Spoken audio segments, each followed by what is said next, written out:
kusoo dhawaada Puntland TV barnaamij gaar ah aan ku eegi doono furitaankii xaflad loo sameeyay TV-ga Puntland ee magaalada Melbourne.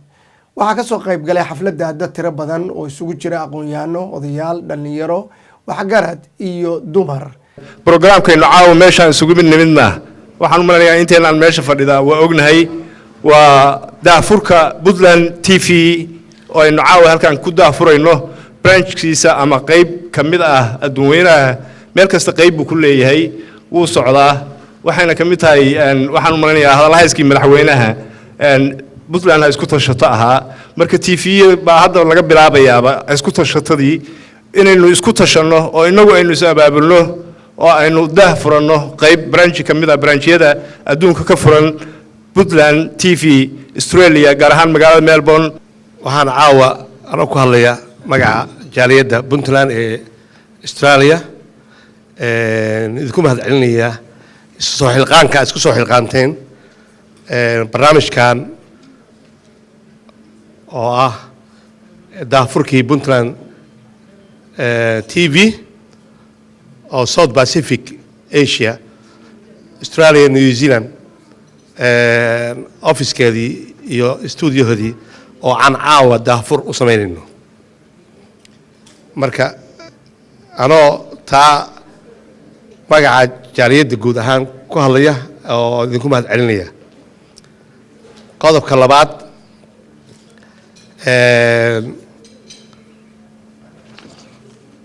waxaan barnaamijkan TV-gan Puntland waa historical caawa barnaamijkan isku imaanay waa markii u horeysay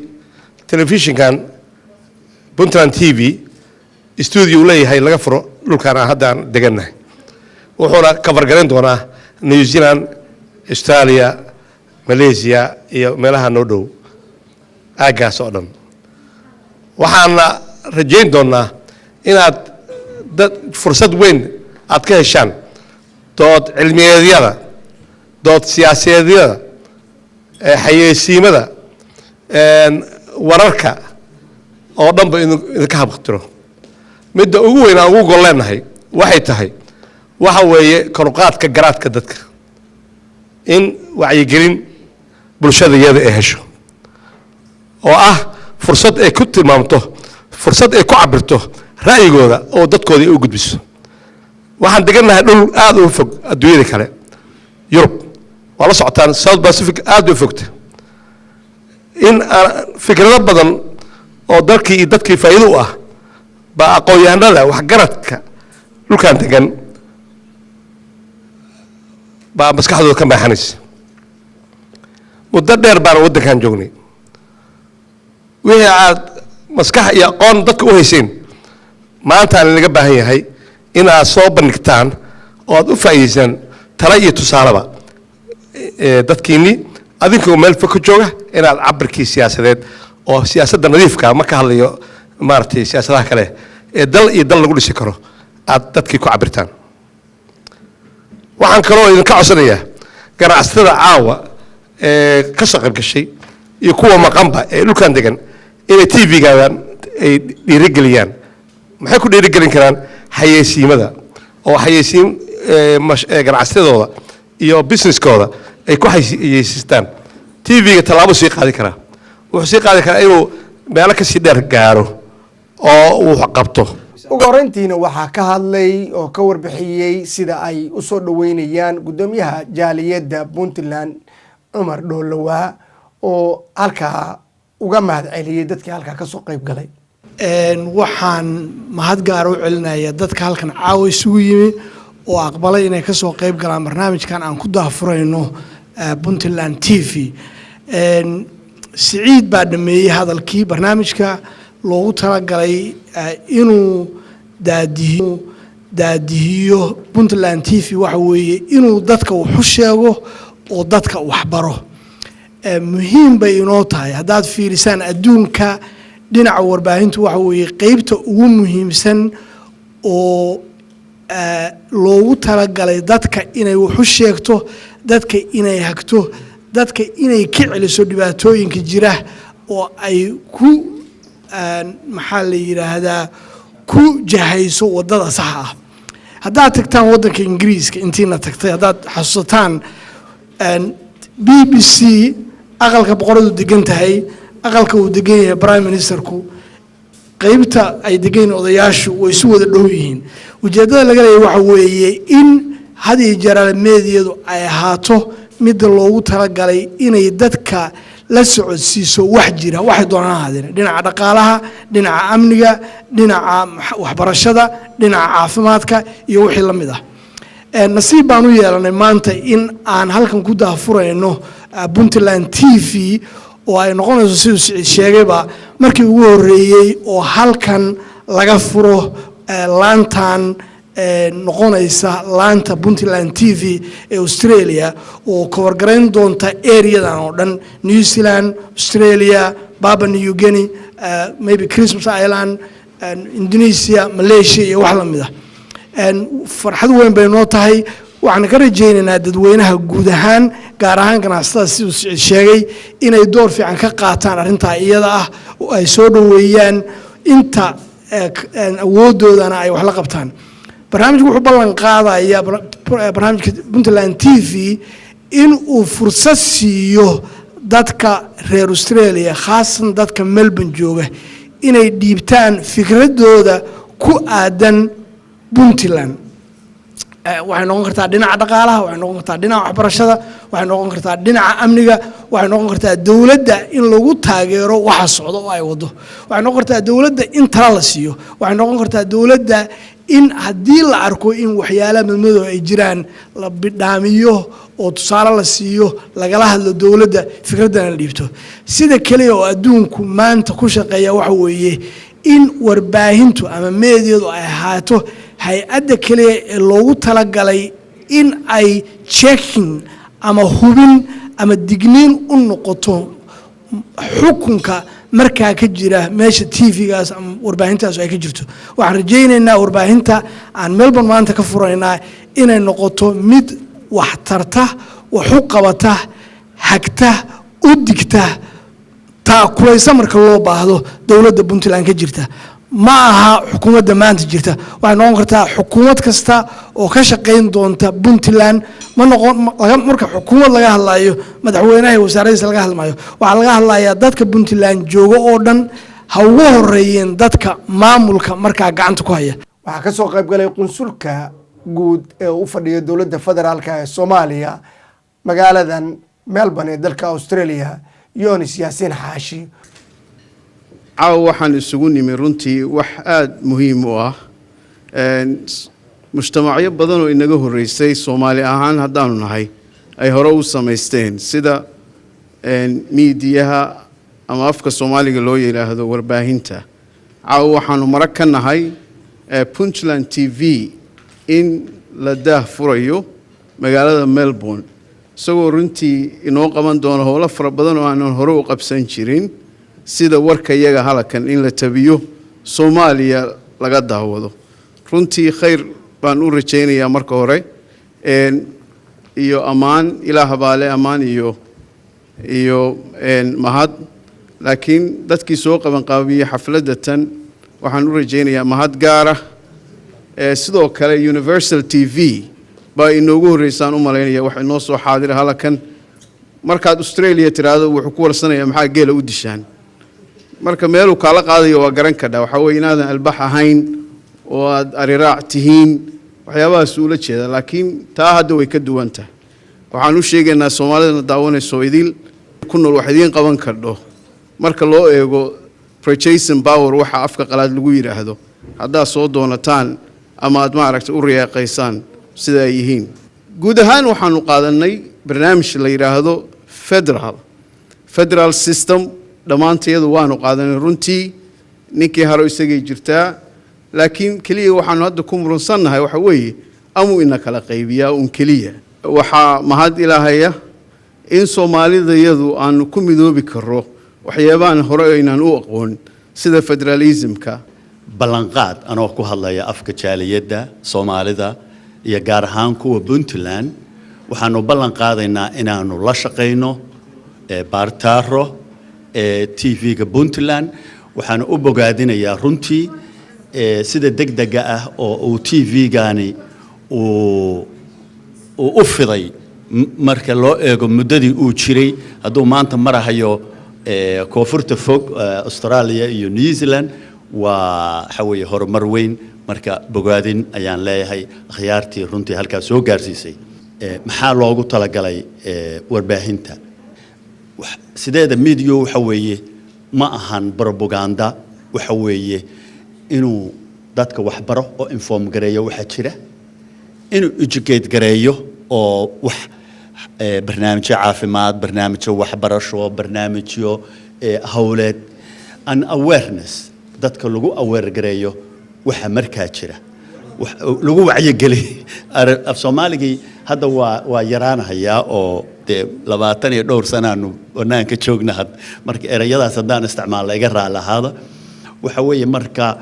wacyigelin haddaadan media lahayn oo media-haaga aada adeegsan waxa weeye you will be dictated adaa lagu yeerinaya waa salaamantihiin inteena meesha isugu timid oo sharafta leh iyo inteena dhageysanaysa oo dhan intuna waa salaamantihiin salaankan bacdi waxaan soo dhaweynayaa furitaanka TV-ga Puntland oo aad loogu baahnaa hadda ka bacdina loo baahan yahay in aynu ka qayb qaadano sidii loo dhiirigelin lahaa loona hawlgelin lahaa anigu dhawaan baan waxaan ka imid wadankii marka in aan subito u gudbo danta TV-ga loo furay ayaan rabaa oo ah yani wax qabad run ah madaxweynaha ayaa wax badan wuxuu ku hadlay Puntland waxay ka bilaabataa sareynta sharciga sideedaba Soomaalidu sharciga ma jecla maamulo dhowrhan ka qayb galayo markii ay yahay sharciga aan raacno war in ka daayo sharciga oo aynu wax macaamilaysan leeyahay sharciga Soomaalidu ma jecla adduunkuna wuxuu ku hormaraa sharciga haddaan sharci lagu kala dambeeyaa usan jirinin oo sharci la raaca usan jirinin dawladnimo ma jiro maamulna ma jirayo waa in nidaam la raaca usleeyahay marka waxaan la dardaarmahayaa wasiirada sharafta leh oo in la jooga yaan dhowr qodob baan kala dardaarmahayaa qodobka ugu horeeya horta waxa weeye Europeanku markii ay Afrika soo galeen nidaam cusub oo aysan dalkooda ku maamulin bay ina bareen oo ah nidaamka hadda aynu halkan ku arkayno Europe wadankeena laguma haynin askar bay qorteen askartu nidaamka sharciga u ilaalin jiray bas wax dad horumar iyo wadan ka shaqeyn iyo magaciisa iyo midna ma ay gali jirin waxay gali jireen kaliya say xukunka ku haysan lahaayeen oo wadankaas u haysan lahaayeen kheyraadkiisa u guran lahaayeen markii Afrikaanku xorriyada qaadatay nidaamkii ay iyagu wadankooda ku maamulahayeen Europeanku ma ay raacinin nidaamkii iyaga lagu maamulahayay bay qaateen oo ilaa aan isku maamulaan waa waxa hadda Afrikaankii dhalinyaradiisa iyo mutacalimiintiisa ay badda ugu dhimanayaan oo ay gaajada ugu dhimanayaan markii dawlad daryeelaysa iyo dawlad ka taxadaraysa iyo dawlad ka fakaraysa aan midna jirinin marka Afrikaanku nidaamkii la baray oo Europeanku ay baleen oo dantooda in looga faa'iideysto aha ayay wali ku socdaan marka inaynu taas ka cibaaro qaadano oo maadaama wasiiradan ay halkan ku koreen oo halkan ay barteen ay arkaan in nidaamka wanaagsan oo dadka lagu maamul karo horumar keeni kara in ay wadankii naga gaarsiiyaan ayaan kula dardaarmi lahaa haddaan in yar aan ka hadlo xalfadan qiimaha badan ee caawa aan ka soo qayb galnay waxaad moodaa in maaragtay hadda dadka Soomaaliyeed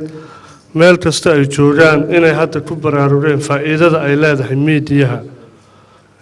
maanta caalamku wuxuu soo jiray qarniyo badan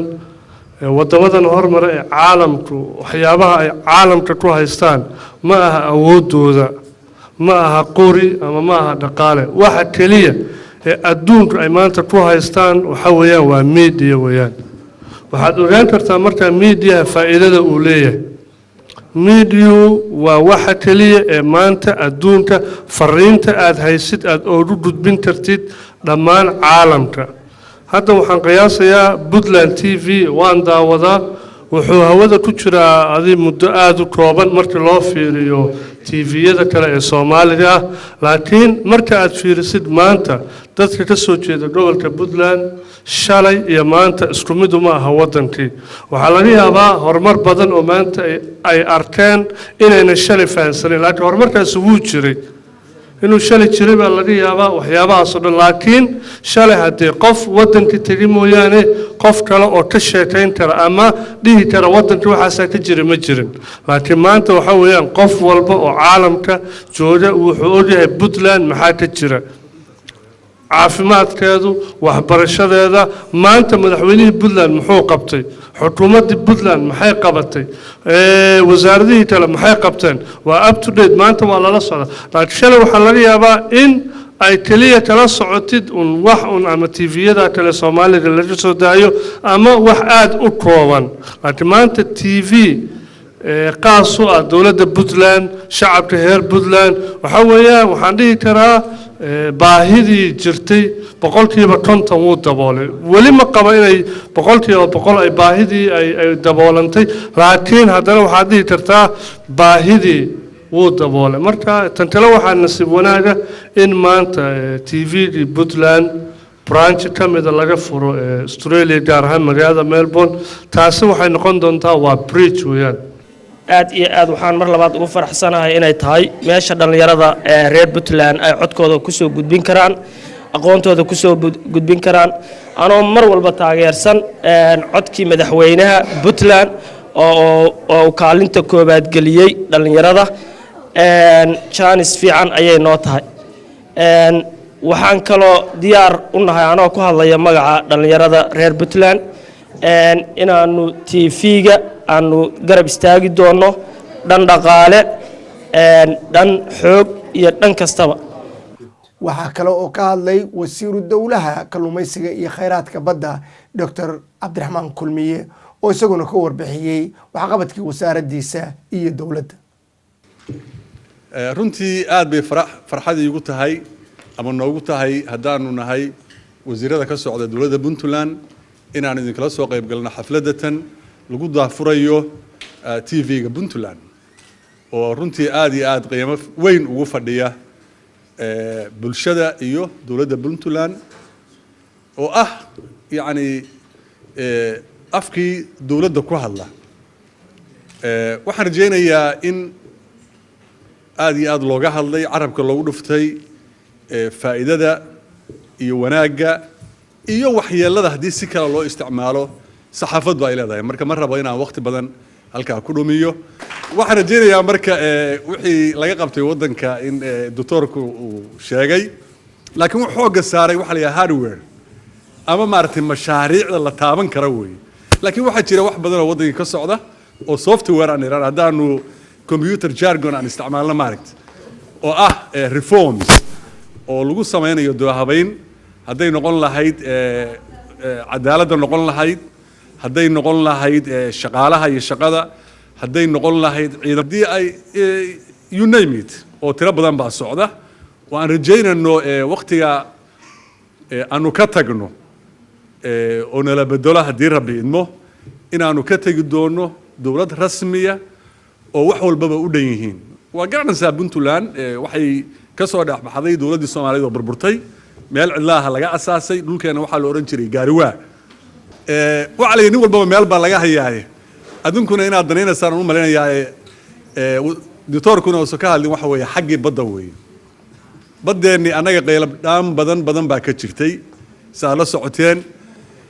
ama Puntland ha ahaato ama ha ahaato Soomaaliya oo dhan baddeedii waa lagu soo duulay dhowr iyo 20 sano baa baylaha noqotay waad ogtihiin oo waqtigii uu dowladda hore jirtay ciidankii badda iyo difaaca xeebaha baa jiray runtii lama soo gali jirin baddeena diyaaradaha la kicin jiray maraakiib waaweyn baan lahayn laakiin waxaasi waxay la dhaceen wadankii dowladdii bay la dhaceen haddii ay dowladdii dhacday oo meeshii ka baxay ciidankii badduna waxaa soo galay dad yacni manaxayaala baa soo galay oo runtii leh maaragtay qaybo kale leh qaar waxa weeye badweyn bay ku mashquulsan yihiin oo aanaan gaari karin makamana warqabin qaarna waxay yimaadeen ilaa xeebihii oo ay dadkii masaakiinta iyo kalluumaysatada ahaa ay yacni kula tartameen xabaddii kalluunkaada xeebta joogtay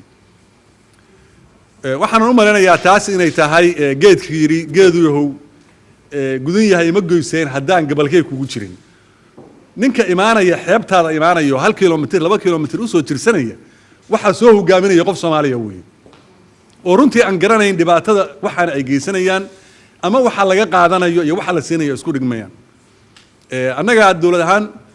Puntland oo ah meesha ugu daran oo dhibaatadaasi ka jirto waxaana keenaysa Puntland waxa weeye wadanka Soomaaliya ama geyiga aan ku noolnahay oo Western Indian Ocean la yiraahdo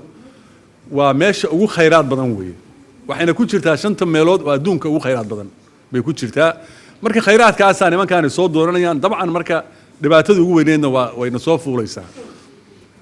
geed gaaban baan u fuulnay geed dheer baan u fuulnay inaanu helno gaadiid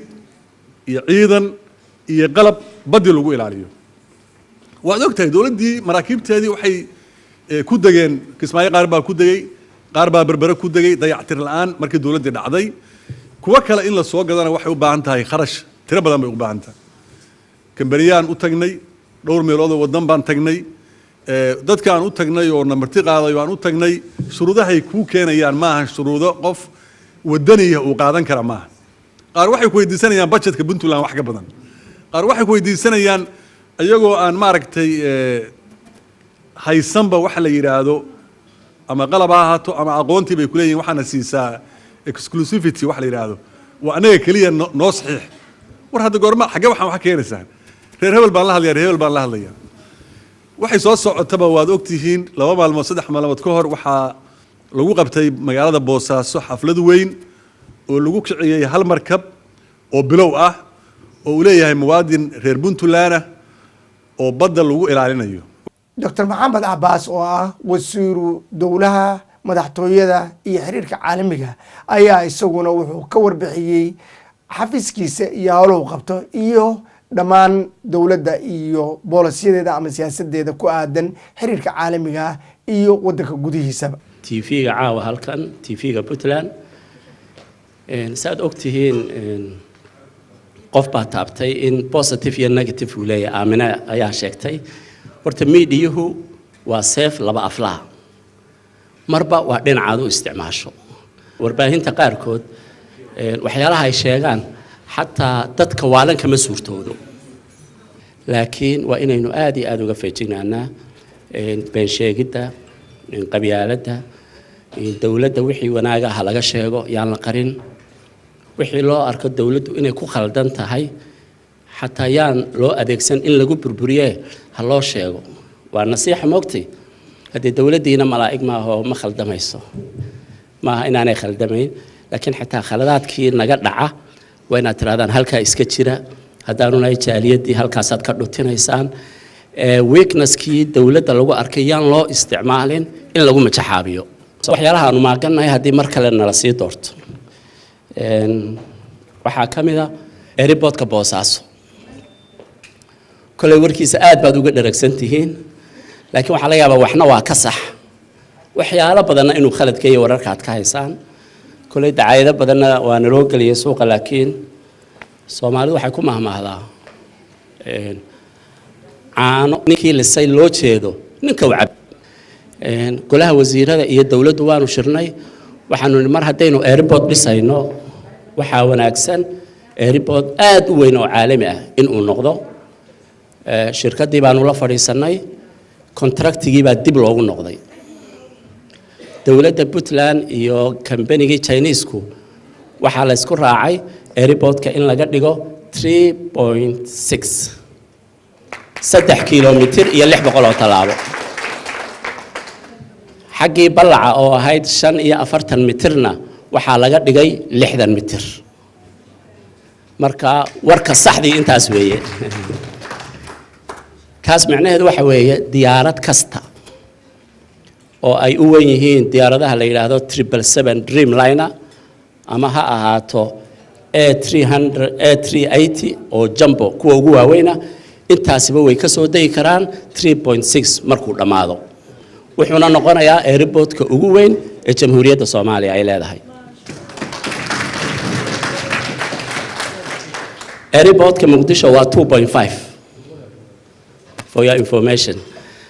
marka su-aasha muhiimka waxa weeye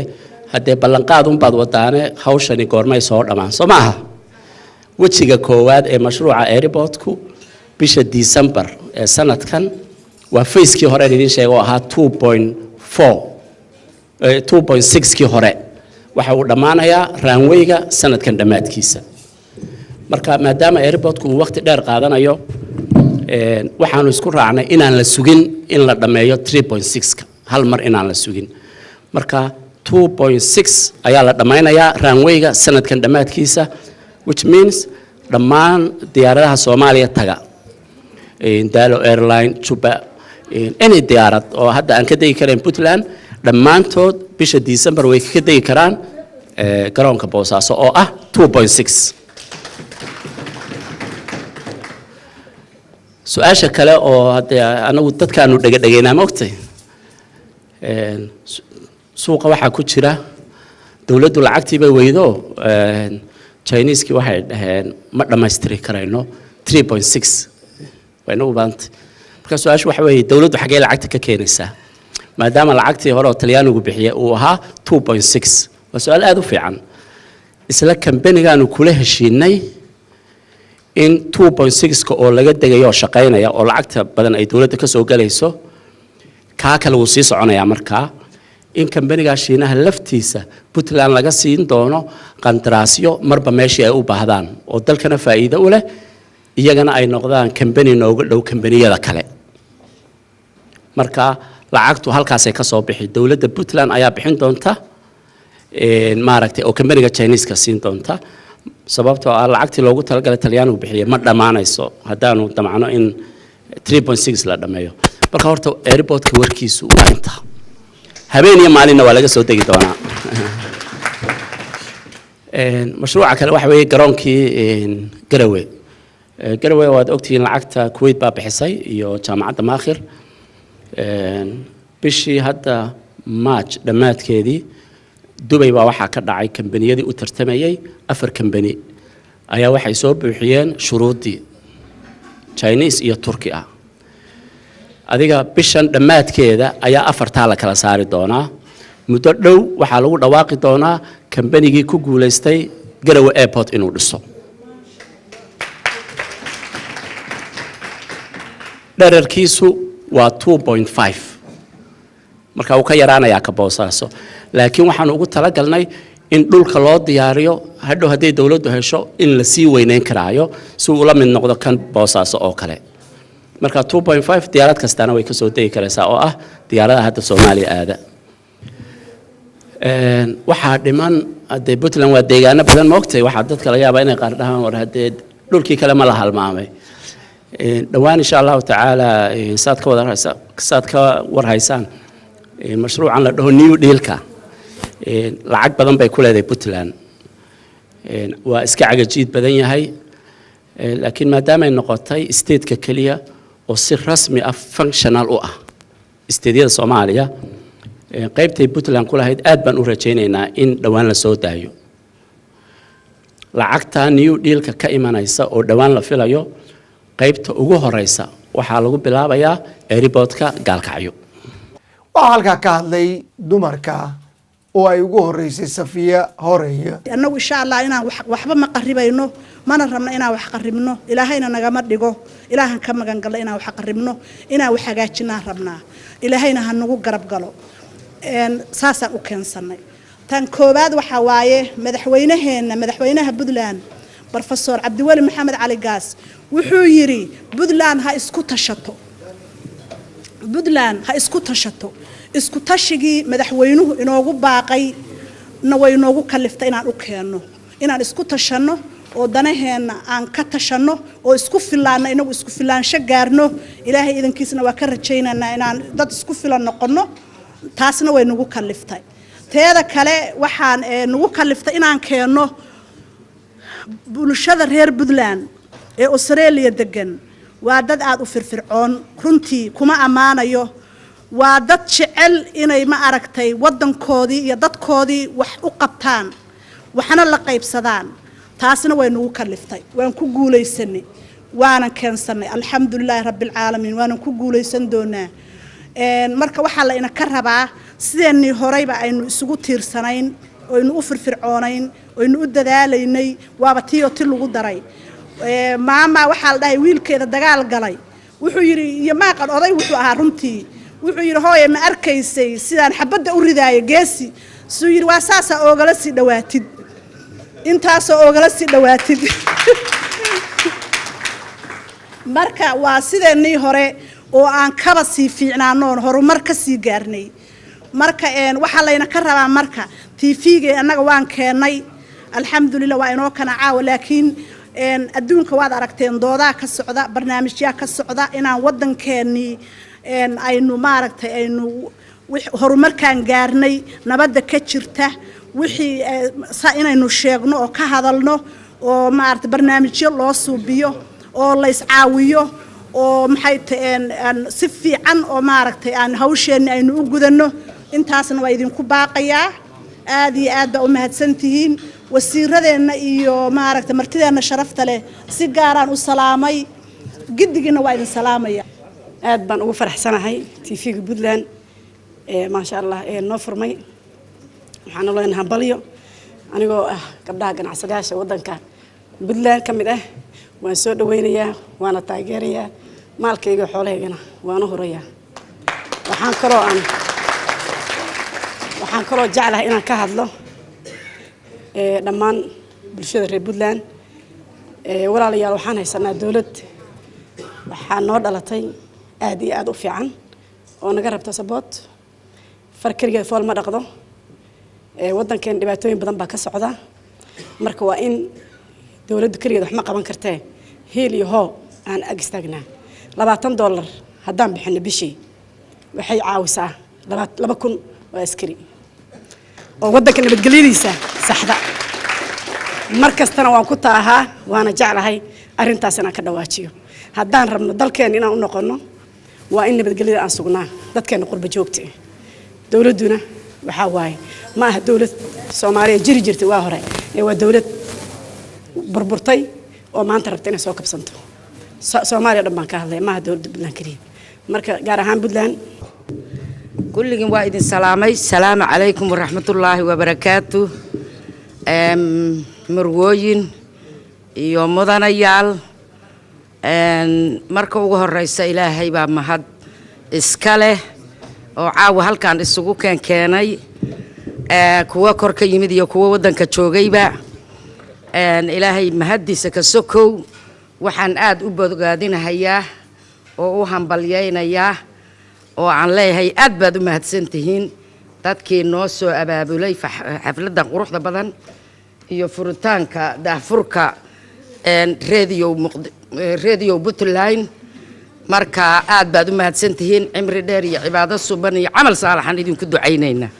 xafladdu markay dhammaatay ayaa mikrofonka waxaa la dhex qaaday dadkii halkaa isugu yimid cabdisalaan nuur cirfe oo ka tirsan wariyaasha Puntland TV ee magaalada Melbourne waana kan isaga oo dadkii darankooda weydiinaya waayahay haddana waxaan waraysi aan la dhex qaaday doonaa dadweynaha reer Puntland ee ka soo qayb galay furitaanka TV-ga Puntland waxaan ugu horeysiinayaa Xalimo Kaaraan oo hadda dhinacayga taagan Xalimo see u aragtaa furitaanka TV-ga Puntland furitaanka aad iyo aad baad u mahadsantahay qortool furitaanka TV-ga Puntland waxaan u arkaa step horumar ah oo ay gaartay qaaradda Australia sababta oo ah waa TV-gii saddexaad oo hadda halkan ka furmaya waana qiimo gaar ah arrin noole taasuna waxay ka turjumaysaa arrintii madaxweynaha Puntland uu yiri Puntland ha isku tashato isku tashashadii haddii aynu bilownay inaan furno TV cusub waxa weeye mid garab u noqon doona dhammaan ummadda Soomaaliyeed meel kastoo ay joogto gaar ahaanna reer Australia oo la gudbin doono informationkoodii si baahsan adduunkuna u wada heli doono khabaartooda iyo garab istaagooda dawladooda Soomaaliyeed ee dhismaysa aad iyo aad baan ugu faraxsanahay inaan ka soo qayb galana u gudbaya Axmed Daahir Lodimer website-ka runtii isagana aan weydiiyo Axmed soo aragtaa furitaanka Puntland TV caawa halkaan isugu nimid waxaan u aragnaa wax weyn Puntland TV waa wax cusub oo ku cusub magaaladan waana soo dhaweynaynaa aad ugu faraxsanahay Puntland waa u baahan tahay TV ay bulshadooda wax ugu qabtaan iyo bulshada Soomaaliyeed oo kala jooga daafadaha Soomaaliya waana soo dhaweynaynaa waana u hambalyeynaa dadka ka soo shaqeeya magacayga waxaa la dhahaa Nisan Nuurdin Xaaji Cabdullaahi waxaan salaamayaa dhammaan dadweynaha Puntland meel kasta ay joogaan aad baa ugu faraxsanahay because Australia aan ka daawanayna Puntland oo ogaanayna arrimaha Puntland waxa ka jiro we are so happy wax kasta oo laga rabano oo u istaaganaane soo aragtaa furitaanka Puntland TV ee Pacifica anigoo magacayga Shukri Safle waxaan dhihi lahaa waa arrin fiican TV-ga in la furo waxaan leeyahay hambalyo Safio soo aragtaa Puntland TV-ga furitaanka Puntland TV ee Pacifica aad baan ugu faraxsanahay waa fantastic waa isku tashanay haddaan reer Puntland nahay madaxweynaheena noo sheegay wax qurux badan baa caawa halkaan ka dhacay waa tilaabo horumar runtii la taaban karo oo aan qaadnay aad iyo aad baan ugu faraxsanahay abwaan cabdisalaam nuur cirfe adiga TV-ga Puntlandba waa idin salaamay waana idin soo dhaweynayaa aad iyo aad baad u mahadsantahay taasi waxa aad Safiyo horeeye haddana aan u gudbo aqoonyahanada Axmed Warsame soo aragtaa Axmed furitaanka Puntland TV ee Pacifica adeer ma sha Allah waa wax weyn waa guul u soo hoyatay jaaliyada Soomaalida gaar ahaan bulshada reer Puntland Soomaaliya maanta waxay maraysaa meel kala guur ah meel waxay ka hirgelinaysaa federaal arrimahaas ka soo dhalaasha ilaahayna waxaan ka rajaynaynaa inay noqoto mid laga waxaan aad iyo aad ugu faraxsanahay haddaan nahay jaaliyada degan Melbourne in TV-ga Puntland laga furay aan aad iyo aad u xiiso gelin doono never too late inkastoo ahayd mar hore inaan arintan ka baaladegno laakiin aad iyo aadna waa ugu mahadsantihiin dadkiina soo abaabulay Koosay soo aragtaa Puntland TV-ga furitaanka Puntland TV ee Pacifica wallahi waxa weeyaan aad iyo aad baan ugu faraxsanahay run markii laga hadlo sababtoo ah waxa weeyaan waa faa'iido soo korodhay waxa weeye wax u soo kordhay haddii aan nahay jaaliyada Soomaaliyeed ama community-ga Soomaaliyeed oo ku nool Pacifica ama Australia ama gobolkan Victoria waa arrin aad iyo aad faa'iido noogu leh oo noo soo korodhay sababtoo ah waxa fiican inay dadku challenge ay lahaadaan telefishinadii ganacsigii wixii oo dhan waxa weeyaan horumar weeyaan marka aad iyo aad baan u soo dhaweynaynaa waxaan jecelnahayna oo dardaaran ah oo fiicnaan lahayna mar hore la dhaho in telefishinkaani uuna noqonin sidii dad horeba ay sheegeen midiyuhu waa mindi laba af leh marka afka fiican in always loo isticmaalo haddii aan la yiraahdo oo lagu badiyo arrimaha diiniga ah haddii aan la yiraahdo adoo magacaaga ku bilaabaya soo aragtaa furitaanka Puntland TV ee Pacifica ما شاء الله Puntland TV aad baan ugu faraxsanahay furitaanka la furay waa wax muddo aan soo inkastoo aan universal aan haysanay haddana ma sha Allah nagu soo darsantay Puntland waan ku faraxsanahay waana soo dhaweynaynaa wixii ma aragtay karaankeena heli hoona wala taaganahay inaan sabad gareyno intuu ka caga dhiganayo soo aragtaa adoo magacaaga ku bilaabaya Puntland TV-ga Puntland magacaygu Cabdiwaab Cismaan aad iyo aad baan ugu faraxsanahay aad baan u soo dhaweynaynaa TV-ga waa TV Soomaaliyeed daawana marka waxaan leenahay hambalyo soo dhawo maadaama aan nahay jaaliyada waxaan leenahay laga qayb qaato horumarka meel kasta la joogo Soomaalida marka waan soo dhaweynaynaa aad iyo aad maasantahay qortay soo aragtaa Puntland TV-ga Pacifica ee la furay caaway xaqiiqdii aad baan ugu faraxsanahay waa farxad weyn bay tahay furitaanka TV-ga kan waxaan leeyahay meel kasta ay joogaan wariyaasha iyo shaqaalaha TV-ga hambalyo run ahaantii aad baan ugu faraxsanahay TV-ga kan waxaan si fiican u soo dhaweynaynaa Puntland TV waxaan leenahay Puntland TV ma ahan Puntland kaliya wax u shaqaynaya waa dhammaan jaaliyadaha Soomaaliyeed waxaan idinku codsanaynaa inaad wixii mowqafkiinaana ku soo dhaweysataan advertising-ka ku samaysataan salaamu calaykum waraxmatullaahi wabarakaatuh TV-ga furitaanka TV-ga Puntland ee laga furay Melbourne magaalada waddanka Australia waxaan u arkaa horumar lagu tallaabsaday jaaliyada Puntland ay isu xilqaantay in ay samayso jeebkooda ka samaysana